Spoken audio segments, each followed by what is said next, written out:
Rassemblement, au cœur du 1er mai du Front National. Mais cette fête des nations organisée par le mouvement de l'Europe des nations et des libertés, MNL, moins rassemblant partis populistes et d'extrême droite, dont le FN, a été quelque peu terni par l'absence des deux têtes d'affiche de la droite nationaliste européenne. L'annulation de Matteo Salvini était attendue.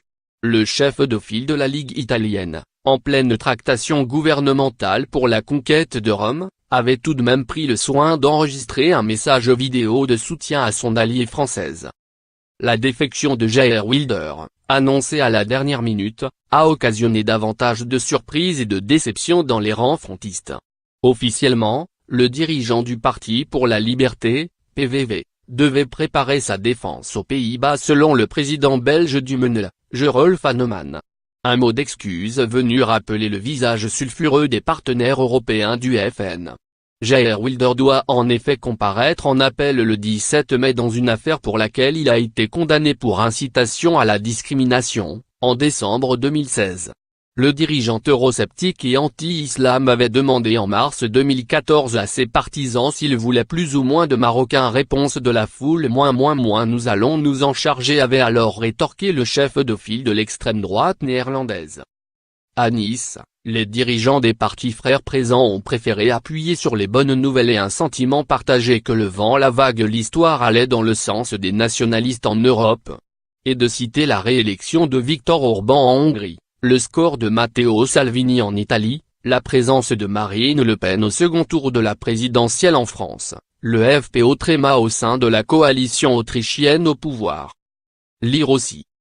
En Europe, l'extrême droite salue le succès de Viktor Orban en Hongrie.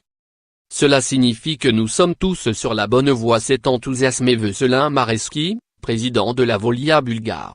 Il revient à la mode de dire « je suis fier de ma culture, fier de mon pays », a acquiescé l'Autrichien Harald Wilimski, secrétaire général du FPO tréma, avant de prévenir: nous étions un parti d'opposition et sommes devenus un parti au pouvoir, mais cela signifie que l'on doit toujours négocier nos positions, faire des concessions.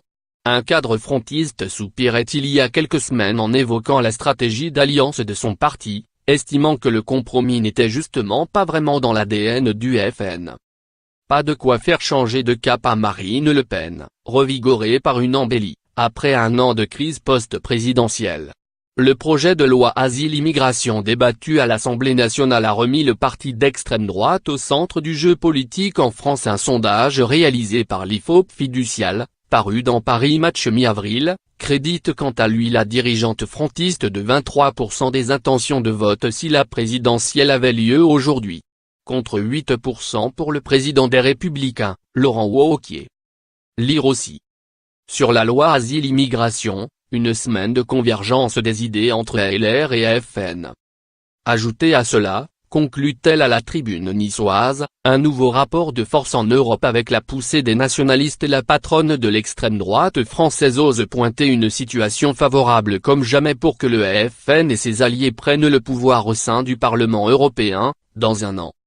Pour cela, Marine Le Pen sait qu'elle doit d'abord fédérer plus largement autour d'elle, en France. À Nice, elle a donc répété son ambition de parvenir à créer une liste d'ouverture qui accueillera tous les courants souverainistes, d'où qu'ils viennent, qui sont attachés à la nation. Une nouvelle main tendue au-delà du FN restait pour le moment sans réponse.